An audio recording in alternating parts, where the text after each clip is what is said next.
Hello everyone. In this video, we are going to learn about three constraints which are fix, bond, and fit. So let's start one by one. First, we are going to discover about the fix. So let's start. So first of all, I'm just going to click on this part and let's check the show degrees of freedom. So here you can see there are three rotational and three translational degrees of freedom. So I hope the degree of freedom concept is clear to you. If you have not watched my video on degrees of freedom, I'll just attach my link so that you can just jump to that particular video. Now let's get back to this video. So here you can see there are 6 degrees of freedom. So what is fixed constraint? Let's read the definition for once. I'm just going to refresh this. Now let's go to assembly constraints in the assemblies tab. So here is the fix.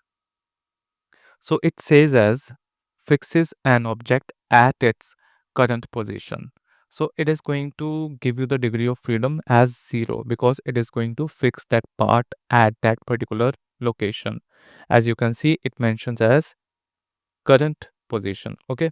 So the very first thing, whenever you are just going to add the component or create the component in the assembly itself, you just need to fix the very first component so that you can define the other constraints. Otherwise, the assembly is not going to be fully defined with the constraints. Okay. So let's start. So I'm just going to get into the assembly constraint here, and here I'm just going to use the fix. So I'm just going to choose this and click on OK. That's the thing. And now you can see here comes the symbol of fix constraint. From here you can also see in the fix constraint, here we have the fix plate. If I just select this, the plate will get highlighted. Now, if I just go to this and have the right click on the plate and click on show degrees of freedom, here you can see there are no degrees of freedom. I hope the concept of fixed constraint is clear to you. And if you're wondering that how I generated this layout of 3 windows, I'll let you know at the end of this video. So stay tuned to this video and I'll decode all what I share with you in this video. Now, let's come to the next constraint, which is bond. So I'm just going to delete this constraint first. Now, what is bond? Bond constraint gives you the relaxation about the part. So if I just move this part like this, so I'm just going to move this. Here you can see there is no relation between both the parts. I can freely move them. Now, what do you mean by bond? Let's read the definition first. Here you can see we have the bond. So it is going to constraints object together so they move as a rigid body. I hope you have the definition clarity regarding the rigid body, that it means it is going to treat them as a single body. So if I just give them the constraint, so let's give them the constraint. You can select more than two also. So I'm just going to create the constraint and click on OK. Now if I just move it, now you can see I am able to move both the parts at a time. There are two parts actually, which is plate and shaft. Earlier, if I just deactivate this bond, so I'm just going to move this. Now you can see it will be treated as a single body. I'm going to discard the changes. Now if I just activate them, which is the bond constraint, and again just move them, it will be treated as a single body. That means the yellow and green one will be treated as a single body. Now I'm just going to cancel this, discard the changes. Now I'm just going to delete this. We have covered two constraints. The very first one is fix, then we have covered about the bond. Now let's understand about the fit. So first I'm just going to move the position of this shaft. Click on OK. Now let's go to the assembly constraints. Let's read the definition for once first. Fit constraint constraints two objects with equal radii, such as circular or elliptical edges or cylindrical or spherical faces. That means it is going to work on equal radii. Okay, so I'm just going to make it simple for your understanding. Let's click on fit, and here this is off. Now let's put the radius first. So I'm just going to put the radius of this, and I'm just going to choose the plane.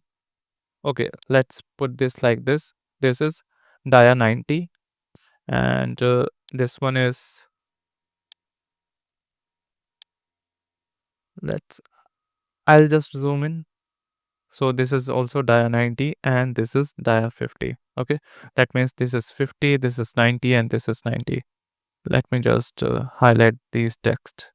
So let's go to the edit settings, and here I'm just going to increase the size to 10. I hope this is visible now. 90, 50, and 90. So as per the definition, it is going to constrain the equal radii only. So let's go to the assemblies, then go to assembly constraints. And here what I'm going to do, I'm deliberately going to give the constraint to these unequal radii. So I'm just going to pick this one and this one.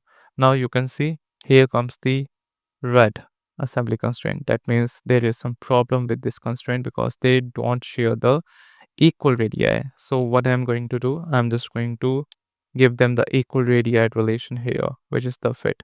So I'm just going to pick this one and then this one. Now click on OK. Now if I just move this component, let's move this component. So it can move like this. I hope the rigid one is clear to you, which we have just completed earlier regarding the fixed body. But here is a small change that it is going to share the equal radii, but it is able to move like this. Okay.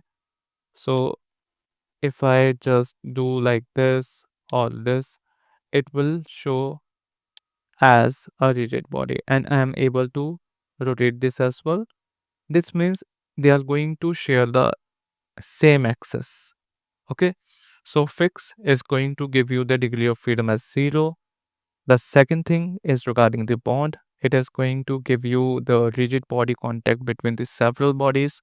And the third is going to be fit, which is applicable only in the case of equal radii, and they are going to share the same axis. I hope all the three constraints are clear to you, and if you still have any doubt or any confusion, the comment box is open for you so that you can just comment your question and we are going to help you on this. Now let's understand that how I have given such a layout in NX. So for that, let me just do one thing. I'm just going to delete this constraint first. Now I'm just going to move this component. In some cases, there is a confusion or there is some difficulty while giving the constraint. Like in this case, I need to just give the touch align. So let's go to the touch align first. So here is the touch align. This is the first face, and second face is going to be of this, which is the inner side. So what I'm going to do, I'll just go to this view and I'll just rotate it. You can see this is as it is. So I'm just going to pick this face. Now you can see here comes the constraint without disturbing the view. I have just gone to this window to define the constraint. I hope you liked it. So that's the reason we could have different windows. Now, how I did this. So for that, just go to view and here just click on new window, like new window. So it will give you a new window as well. So there will be 4 windows. Now I can just select the layout of 4 windows. Here you can see there are 4 windows now. So if I just want to have the single window, you can just select on single window, and this is reset layout. And you can also close these windows like this. So this is the fixed point fit part. Again, let's go to the new window. This is the second window. This is the third window. If I just click on new window, so here comes the 3 windows. Now I can just select the layout. It depends on what kind of layout you want to have. So that is all in this tutorial. We have covered about the 3 constraints and about the layout of the window. I hope you have learned a lot from this video. If you believe so, then please do hit a like, share this video, and don't forget to subscribe our channel because this is Cat to Live for you.